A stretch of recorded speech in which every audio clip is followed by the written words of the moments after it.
గురుగారు సింహరాశి వారికి ఈ వారం ఎలా ఉండబోతోంది? సింహరాశి వారికి ఏకాదశస్థ భాస్కర యోగం యోగిస్తోంది.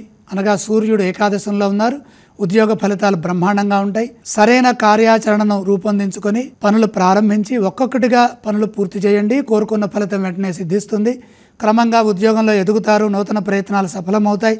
ఎట్టి పరిస్థితుల్లోనూ నిరుత్సాహం చెందకుండా, ఆవేశం లేకుండా, ఎవరి మాటలు మనసుకు తీసుకోకుండా విఘ్నాలను అధిగమించే విధంగా ఓర్పుతో సహనంతో పనిచేయండి. ఇదంతా ఎందుకు చెబుతున్నాం?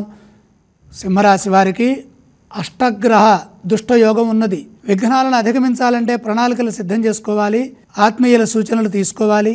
ధైర్యంగా ధర్మ మార్గంలో ముందుకు సాగాలి. మీ కృషి ఫలిస్తుంది. నిరంతర సాధనతో చేసే పనులు విజయాన్ని ఇస్తాయి. చెడు ఊహించవద్దు. పరిస్థితులను అర్థం చేసుకుంటూ తగు విధంగా మీ కర్తవ్యాలను మీరు పూర్తి చేయండి. సందర్భాన్ని బట్టి వ్యూహ రచనలలో మార్పులు చేసుకుంటూ ముందుకు సాగాలి. స్వయం కృషి కంటే సమిష్టి కృషి మంచిది. వ్యాపారంలో మంచి జరుగుతుంది. ఒత్తిడికి గురి చేసేవారు ఉన్నారు. ఒత్తిడికి గురి కావద్దు. 1-2 సార్లు ఆలోచించి ప్రశాంతంగా ముందుకు సాగండి.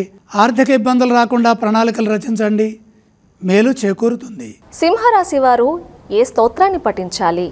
సింహరాశి వారు నవగ్రహ శ్లోకాలు చదువుకోవాలి. సింహరాశి వారు ఏ ఆలయాన్ని సందర్శిస్తే మంచిదంటారు? గ్రహదోషం అధికంగా ఉంది కాబట్టి నవగ్రహాలని దర్శనం చేసుకోవాలి. ఈ రాశి వారు ఏవి దానం చేయాలంటారు? నవధాన్యం తీసుకొని నవగ్రహాల చుట్టూ 3 సార్లు ప్రదక్షిణం చేసి ప్రతి గ్రహం దగ్గర కొద్దిగా అక్కడ ఉంచి నవధాన్యం నమస్కారం చేయండి.